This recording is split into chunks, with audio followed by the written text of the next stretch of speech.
តើអ្នកនរសាក់មកនិយាយរឿងអានកម្មផៃក្នុងផ្ទះភាគទី39ជាមួយអ្នកនរមើលដល់ថាយើងឃើញថាភាគទី38លីតាគាត់ត្រូវបានបាត់បង់សតិឲ្យអ្នកនរអញនិយាយថាគាត់បាត់បង់ភាពជាមនុស្សធម្មតាអញ្ចឹងណាដោយសារតែគាត់ទៅខាងពេកដែរស្នេហាដែលគាត់ខំស្រឡាញ់បែរជាគាត់ហើយអ្វីដែលសំខាន់មួយទៀតប្តីរបស់គាត់គឺគាត់ថាជាបងប្អូនប្រកាសជាមួយគាត់ទៅវារំថាវាកាន់តែឈឺចាប់ឲ្យបងខ្លាំងមែនទែនបើមិនជាយើងជាលីតាក៏ពិបាកដែរអ្នកនរអានឹងទៅជាចិត្តតែគាត់ដែរគ្នាទេបើមិនជាស្ថិតនៅក្នុងស្ថានភាពមួយហ្នឹងណាហើយដែលសំខាន់មួយទៀតគឺខ្ញុំចាប់អារម្មណ៍ថងថាលោកគ្រូពេទ្យខ្ញុំសរសើរគាត់មែនតើគាត់អត់ប្រកាន់ជាមួយលីតាជំនាញចឹងហើយមានការបែបហ្នឹងហើយគាត់នៅតែជួយឲ្យតែស្រឡាញ់អនុត្តកម្មលីតា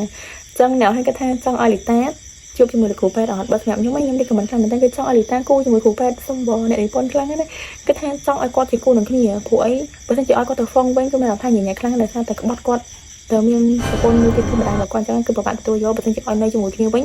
គឺកាន់តែប្របាក់ខ្លាំងមែនតើហើយខ្ញុំគិតថាហ្វុងក៏គាត់មិនអាចរស់វាមានជីវិតស្រួលដែរខ្ញុំគិតថា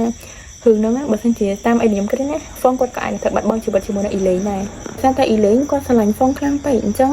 បើមិនជាជាតិនឹងគាត់មិនបាននៅជាមួយគ្នាទេមានតែចាំជាតិក្រោយទៅបានពួកគាត់អាចនៅជាមួយគ្នាអញ្ចឹងណានេះអីដែលខ្ញុំគិតសាច់រឿងទេតែមិនថាសាច់រឿងទៅជាយ៉ាងណាទេណោះនេះគិតមើលថាតើសាច់រឿងហ្នឹងគូណាគេបានជួបគ្នាហើយគូណាគេខាងទៅត្រូវប្រើប្រាស់គ្នាអញ្ចឹងទៅអញ្ចឹង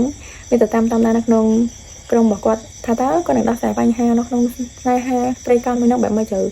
ហើយខ្ញុំក៏សង្ឃឹមថាលីតាគាត់នឹងជាឡើងវិញនៅពេលដែលគាត់ដោះស្រាយបញ្ហាគ្រូសាស្ត្ររបស់គាត់បានអញ្ចឹងណាអញ្ចឹងមានតែចាំតាមដានទស្សនាទាំងអស់គ្នាដល់ហើយអ្នកនរគ្នា